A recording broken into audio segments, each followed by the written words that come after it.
अस्सलाम वालेकुम। 10th class unit number 15 हमने स्टार्ट किया हुआ है एटमॉस्फेयर, और जिसका हमने इंट्रोडक्शन लास्ट टाइम किया था। एटमॉस्फेयर की जो 4 लेयर्स हमने कल देखी थी। फर्स्ट लेयर ट्रोपोस्फेयर,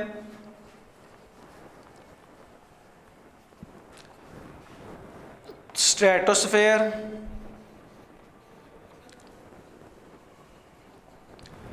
मेसोस्फेयर और थर्मोस्फेयर।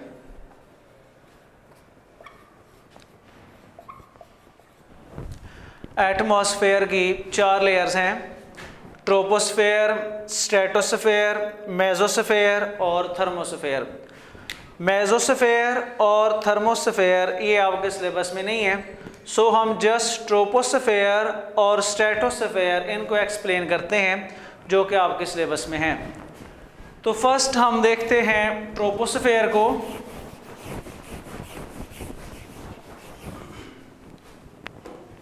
ट्रोपोस्फेयर जो है, इसकी जो हाइट है सतह ज़मीन से वो है 12 किलोमीटर। ये हमने कल भी देखा था कि ट्रोपोस्फेयर की सतह ज़मीन से हाइट कितनी है, 12 किलोमीटर है। ऑक्सीजन प्लस नाइट्रोजन,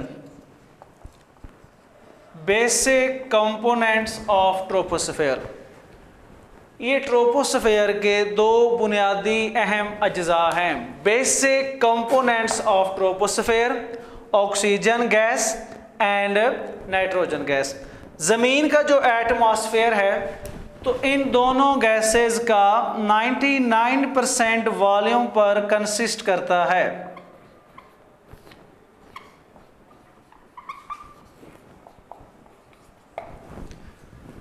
ज़मीन के जो एटमॉस्फेयर है उसमें ऑक्सीजन और नाइट्रोजन, इन दोनों गैसेस का 99% वॉल्यूम क्या होता है, मुश्तमिल होता है।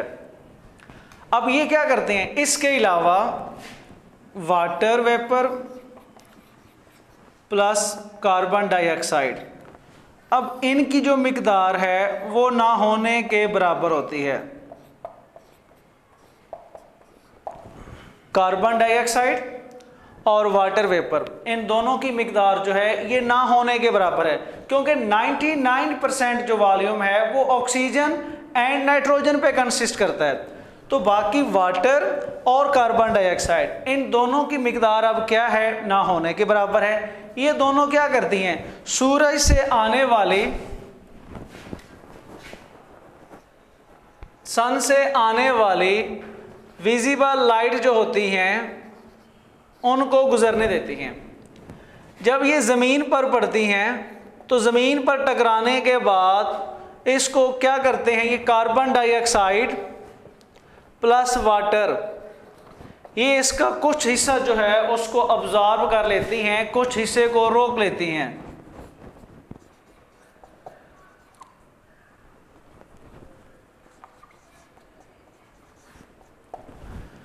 फिर सुन लो, वाटर और कार्बन डाइऑक्साइड, इन दोनों की मिकदार ना होने के बराबर होती है। ये क्या करती हैं, सूरज से आने वाली विजिबल शुआएं जो होती हैं उनको गुजरने देती हैं। जब ये विजिबल रेज जो हैं ज़मीन से टकराकर वापस जाती हैं, तो ये कार्बन डाइऑक्साइड और वाटर, उन दोनों का इतना हिस्सा रोक लेती हैं कि एटमॉस्फेयर का टेम्परेचर जो है वो बरकरार रहे।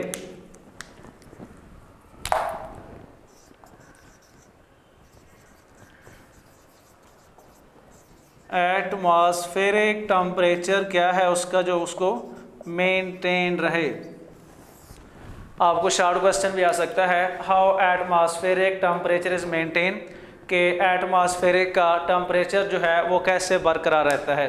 तो जवाब क्या होगा कि एटमॉस्फेयर में वाटर और कार्बन डाइऑक्साइड, इन दोनों की मिकदार ना होने के बराबर होती है। सूरज से जब विजिबल रेज गुजरती हैं, सूरज से आने वाली विजिबल रेज जब आती हैं तो ये इन दोनों को गुजरने देती हैं, लेकिन जब ये ज़मीन से टकराकर वापस जाती हैं तो उसका कुछ इतना हिस्सा ये रोक लेती हैं कि इसका टेम्परेचर जो है वो बरकरार रखा जा सके। तो शॉर्ट क्वेश्चन आपको आ सकता है, बताओ जी एटमॉस्फेयर का टेम्परेचर जो है वो कैसे बरकरार रहता है, तो उसका ये जवाब है। उसके बाद एटमॉस्फेयर जो है, सॉरी ट्रोपोस्फेयर जो है, जैसे जैसे हम ऊपर जाते हैं टेम्परेचर में कमी होती है, टेम्परेचर में कमी होती है जैसे जैसे हम ऊपर जाते हैं। अगर हम 1 किलोमीटर अबव द सरफेस जाते हैं तो 6 सेंटीग्रेड जो टेम्परेचर है वो कम हो जाता है। हमने कल देखा था कि ट्रोपोस्फेयर का टेम्परेचर 17 होता है, लेकिन जैसे जैसे हम ऊपर जाते हैं तो क्या होता है, 1 किलोमीटर से 6 सेंटीग्रेड टेम्परेचर कम हो जाता है। तो जहाँ पे ट्रोपोस्फेयर ख़त्म होता है तो वहाँ का जो टेम्परेचर है वो -58 हो जाता है। इट्स मीन डैट कि ट्रोपोस्फेयर में टेम्परेचर की क्या होती है, कमी होती है। 1 किलोमीटर अबव द सरफेस जाने से 6 सेंटीग्रेड टेम्परेचर क्या होता है, कम हो जाता है। वजह क्या है, वजह ये है जैसे जैसे हम ऊपर जाते हैं गैसेस की मिकदार कम हो जाती है, गैसेस की मिकदार कम हो जाती है, जिसकी वजह से क्या होता है, ऊपर का टेम्परेचर जो है वो कम हो जाता है। उसके बाद नेक्स्ट हमारे पास है खसूसियात। ट्रोपोस्फेयर की खसूसियात क्या क्या हैं? Properties of troposphere. All weather condition are present in troposphere. तमाम इकसाम के मौसम जो हैं वो इसमें पाए जाते हैं। Weather condition, all types of weather जो है वो इसके अंदर पाई जाती है। उसके अलावा नंबर 2 एयरक्राफ्ट जो हैं, हवाई जहाज़ जो हैं वो इसमें प्रवास करते हैं। एयरक्राफ्ट जो हैं वो ट्रोपोस्फेयर में प्रवास करते हैं। तो ये था हमारा ट्रोपोस्फेयर। ट्रोपोस्फेयर के अंदर आपने 3 बातें याद रखनी हैं। फर्स्ट, बेसिक कंपोनेंट कौन से हैं ट्रोपोस्फेयर के, जो कि हमारे पास कौन से थे, नाइट्रोजन और ऑक्सीजन थे। दूसरा, how atmospheric temperature is maintain, कि एटमॉस्फेयर का टेम्परेचर जो है वो कैसे बरकरार रखता है। और third, properties of troposphere. Troposphere के बाद हम लोग देखते हैं स्ट्रेटोस्फेयर। जी, तो नेक्स्ट हमारे पास है स्ट्रेटोस्फेयर।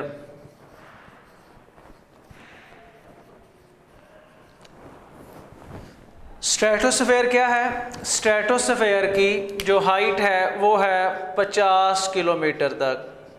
सतह ज़मीन से स्ट्रेटोस्फेयर 50 किलोमीटर तक है। टेम्परेचर हमने देखा था कि ट्रोपोस्फेयर में टेम्परेचर जो है वो बढ़ता है। टेम्परेचर क्या है, इसमें बढ़ता है। कैसे बढ़ता है? -58 से शुरू होता था और 2 सेंटीग्रेड पे जाके ख़त्म होता है। इट्स मीन डैट कि टेम्परेचर इसमें क्या है, बढ़ता है। अब टेम्परेचर बढ़ने की जो वजह है वो है ओजोन, कि उसमें क्या पाई जाती है, ओजोन पाई जाती है। ओजोन O3 इसका जो मॉलिक्यूलर फार्मूला होता है। यहाँ तक समझ आ गई है? फिर देखें स्ट्रेटोस्फेयर। ट्रोपोस्फेयर के बाद जो अगली लेयर है वो हमारे पास है स्ट्रेटोस्फेयर। इसकी जो हाइट है वो 50 किलोमीटर तक होती है। टेम्परेचर इसमें बढ़ता है, -58 से शुरू होता है और 2 सेंटीग्रेड पे जाके ख़त्म होता है। इट्स मीन डैट कि टेम्परेचर इंक्रीजेस। अब टेम्परेचर जो बढ़ता है उसकी वजह क्या है? उसकी वजह है ओजोन, कि यहाँ पर क्या पाई जाती है, ओजोन पाई जाती है। अब टेम्परेचर के लिहाज से हमने स्ट्रेटोस्फेयर को 3 लेयर में तकसीम किया है। अकॉर्डिंग टू टेम्परेचर हमने क्या किया है, स्ट्रेटोस्फेयर को 3 लेयर में तकसीम किया है। Upper layer, middle layer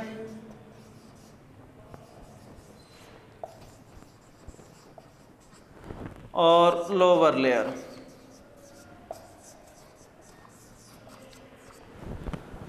upper layer, middle layer and lower layer. अब अपर लेयर क्या है? अपर लेयर में सूरज की जो हाई एनर्जी रेज होती हैं वो यहाँ पर ज़्यादा होती हैं। हाई एनर्जी रेज जो हैं वो यहाँ पर क्या होती हैं? अपर लेयर में ज़्यादा होती हैं, जिससे क्या होता है, ओजोन जो है, ओजोन मॉलिक्यूल जो है ये टूट जाता है और ये ऑक्सीजन के डाई एटॉमिक और मोनो एटॉमिक में कन्वर्ट हो जाता है। फिर सुन लें, अपर लेयर ओजोन में क्या होता है, सूरज की हाई एनर्जी रेडिएशन होती है, जिससे क्या होता है, ओजोन O3 जो है ये टूट जाती है, ऑक्सीजन के डाई एटॉमिक मॉलिक्यूल और मोनो एटॉमिक मॉलिक्यूल में तब्दील हो जाती है। उसके बाद नेक्स्ट हमारे पास है मिडल लेयर। मिडल लेयर में क्या होता है? मिडल लेयर में डाई एटॉमिक मॉलिक्यूल और मोनो एटॉमिक मॉलिक्यूल दोबारा आपस में मिलते हैं और ओजोन बनाते हैं। इस ओजोन के बढ़ने की वजह से यहाँ पर ओजोन लेयर जो है वो पाई जाती है। ओजोन लेयर वो यहाँ पर पाई जाती है। अब आपको एमसीक्यूज भी आ सकता है, ओजोन लेयर कहाँ पाई जाती है? शॉर्ट क्वेश्चन भी आ सकता है, how ozone is formed, ozone कैसे बनती है? Where ozone is occur, ozone कहाँ पाई जाती है? तो ओजोन स्ट्रेटोस्फेयर के मिडल पोर्शन, मिडल लेयर के अंदर पाई जाती है, जहाँ पे ऑक्सीजन के डाई एटॉमिक मॉलिक्यूल और मोनो एटॉमिक मॉलिक्यूल दोनों आपस में मिलते हैं तो क्या बनाते हैं? ओजोन बनाते हैं। It is very exothermic process. Exothermic process, ये कौन सा प्रोसेस होता है? Exothermic process. अब एंडोथर्मिक एंड एक्सोथर्मिक दो प्रोसेस आपने पढ़े हुए हैं। एंडोथर्मिक प्रोसेस जिसमें एनर्जी अब्जॉर्ब की जाती है, एक्सोथर्मिक प्रोसेस में एनर्जी को रिलीज किया जाता है, हीट को रिलीज किया जाता है। तो ओजोन लेयर जब ओजोन बनती है तो it is very exothermic process. हमारे पास ये कौन सा प्रोसेस है? एक्सोथर्मिक प्रोसेस है। लास्ट हमारे पास है लोअर लेयर। अब लोअर लेयर में क्या होता है, ना तो कोई ऑक्सीजन पाई जाती है और मोनोएटॉमिक, ना ही यहाँ पे कोई डाई एटॉमिक पाई जाती है।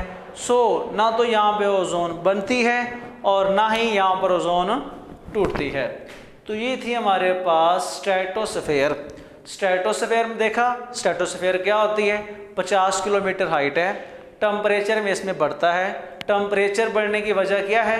क्योंकि यहाँ पर ओजोन पाई जाती है। अब टेम्परेचर के लिहाज से हमने इसको 3 लेयर में तकसीम किया हुआ है, upper layer, middle layer and lower layer. Upper layer में क्या होता है? सूरज की हाई एनर्जी रेज होती हैं जो क्या करती हैं? O3 को तब्दील करके या तोड़कर डाई एटॉमिक मॉलिक्यूल और ऑक्सीजन के मोनो एटॉमिक मॉलिक्यूल में कन्वर्ट कर देती हैं। मिडल लेयर में क्या होता है? यही डाई एटॉमिक मॉलिक्यूल और मोनो एटॉमिक मॉलिक्यूल दोनों आपस में मिलते हैं तो O3 ओजोन बन जाती है। It is very exothermic process. ये प्रोसेस कौन सा होता है? एक्सोथर्मिक प्रोसेस है। लोअर लेयर में क्या होता है? लोअर लेयर में ना तो ऑक्सीजन का मोनोएटॉमिक पाया जाता है, ना ही डाई एटॉमिक पाई जाती है। सो यहाँ पर ओजोन ना बनती है ना टूटती है। तो मेन इंपॉर्टेंट क्वेश्चन हमारा ये था, how ozone is formed, ozone कैसे बनती है, या फिर वेयर ओजोन इज अकर। तो आज का हमारा ये लेक्चर कंप्लीट हुआ। लेयर नेक्स्ट इंशाल्लाह हम देखेंगे फिर।